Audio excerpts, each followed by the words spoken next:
Guys, ഇന്ന് നമ്മൾ പോകുന്നത് ബിസ്മിയിലോട്ടാട്ടോ. നടക്കാവ് പോകുന്ന വഴിക്ക് ഇതാ ഈ ഒരു ആനനെ കണ്ടപ്പോൾ എനിക്ക് സത്യം പറഞ്ഞാൽ ഭയങ്കര സങ്കടം തോന്നി ഈ ഒരു ലോറിയിൽ കയറി നിൽക്കുന്നത് കാണുമ്പോൾ കേട്ടോ. അപ്പം ഞാൻ അതും ഒന്ന് ക്യാപ്ചർ ചെയ്യാമെന്ന് വിചാരിച്ചു. പിന്നെ നമ്മൾ നേരെ ഇതാ ബിസ്മിയിൽ എത്തിയിട്ടുണ്ടായിരുന്നു.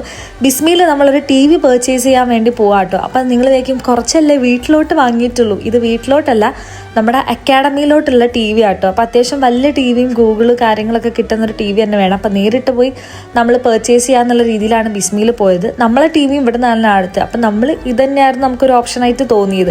അങ്ങനെ അവിടെ പോയി നമ്മൾ ബില്ലിംഗ് ഒക്കെ കഴിഞ്ഞ് നേരെ താഴോട്ട് ഇറങ്ങിയപ്പോൾ ദാ അച്ഛൻ ഐശുവിനെ റെയിൽവേ സ്റ്റേഷനിൽ നിന്ന് പിക്ക് ചെയ്ത് വന്നിട്ടുണ്ടായിരുന്നു. അവളുടെ കുറേ ദിവസത്തിന് ശേഷം ട്രിവാൻഡ്രത്ത് നിന്ന് എത്തിയിട്ടുണ്ട് ഗായ്സ്. അങ്ങനെ അവരെ വീട്ടിലോട്ടും പറഞ്ഞയച്ച് എനിക്കും അമ്മയ്ക്കും കുറച്ച് പരിപാടിയൊക്കെ ഉണ്ടായിരുന്നു. ആ പരിപാടിയൊക്കെ തീർത്ത് നമ്മൾ നന്നായിട്ട് ടയേർഡായിട്ടുണ്ടായിരുന്നു. അപ്പം എന്തെങ്കിലും ചായ കുടിക്കാമെന്ന് ചോദിച്ച് നമ്മളൊരു ചെറിയൊരു കൂൾ ബാറിൽ കയറി ചായയൊക്കെ കുടിച്ച് കുറച്ച് നേരം വർത്താനൊക്കെ പറഞ്ഞ് നേരെ നമ്മൾ വീട്ടിലോട്ട് പോന്നു. സോ അത്രയേ ഉള്ളൂ. നെക്സ്റ്റ് വീഡിയോസിൽ കാണുന്നവരെ